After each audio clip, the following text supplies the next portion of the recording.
सुशीला जी ने अपने जीवन में पहली बार अपने पड़ोस से कुछ सामान मांगा था और जीवन में चाहे कितनी भी गरीबी आई लेकिन भिक्षा नहीं मांगी, किसी के सामने हाथ नहीं फैलाया। ठाकुर जी की इच्छा से जो भी मिलता था उसको ग्रहण कर लेते थे, चाहे वो 10 दिन में मिले या 12 दिन में मिले, जो मिल गया उसको ग्रहण कर लिया। एक बार की बात है, सुदामा जी के लिए जब घर में कुछ ना मिला तो सुशीला जी ने देखा कि घर में मात्र 2 चावल के दाने हैं। सुशीला जी ने कहा, देखो प्रभु की कृपा से आज अन्न मिल गया, आज पानी पीकर नहीं सोना पड़ेगा। हाथ में लिए 2 अन्न चावल के दाने।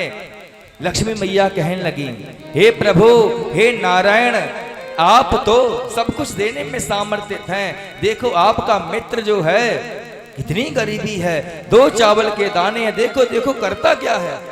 सुदामा जी चावल के दाने लेकर गए। एक आरे में ठाकुर जी को बिठला रखा है, हाथ में हथेली में 2 चावल के दाने लेकर ठाकुर जी का भोग लगाया। ठाकुर जी को भोग लगाने के बाद 1 चावल के 2 टुकड़े करे, एक अतिथि के लिए, एक गाय माता के लिए और 1 टुकड़ा बचा। 2 चावल के दाने में से 4 टुकड़े करे, एक गाय के लिए। कितनी भी गरीबी आ गई लेकिन अपने जीवन में से धर्म को निकलने नहीं दिया। क्या इतनी गरीबी किसी भी के जीवन में आपने देखी है? हमने तो कभी नहीं देखी कि किसी के लिए 20-20 दिन तक केवल पानी पीकर रहना पड़े। पत्नी हो, बच्चे हो, संतान हो, स्वयं भी, लेकिन कभी भी प्रभु के प्रति कटु वाक्यों का प्रयोग नहीं किया, कभी भी अपने मन को मलिन नहीं किया, कभी भी ये नहीं कहा कि प्रभु आपको पूजते पूजते पूरी उम्र निकल गई लेकिन आपने सारी दुनिया के कष्ट हमको ही दे दिए। जिस हाल में रखें उस हाल में रहते हैं।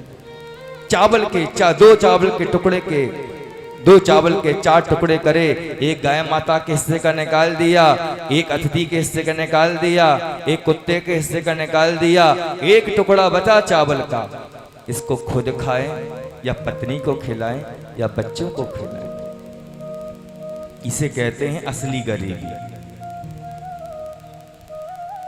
सुदामा जी ने उन चावल के आधे टुकड़े के लिए अपने संतान को खिला दिया। सुशीला जी कुछ नहीं बोली, अपनी आंखों में आंसू आ गए। हे परमपिता परमेश्वर, हम सब दुख को झेल सकते हैं, सहन कर सकते हैं। हमारे पतिदेव भी देवता स्वरूप हैं, वो भी सहन कर सकते हैं, लेकिन हमारी संतान जिन्होंने संसार को देखा नहीं, छोटी छोटी संतान है, उनको भला कैसे कब तक कहें कि आज एकादशी है? महीनों व्यतीत हो गए, कब तक एकादशी उनको बताएं, कब तक उनको पानी के सहारे उनको जीवन देते रहें? हे प्रभु, भले ही हमारे ऊपर आप कृपा ना करें लेकिन इन संतान पर तो कृपा करें।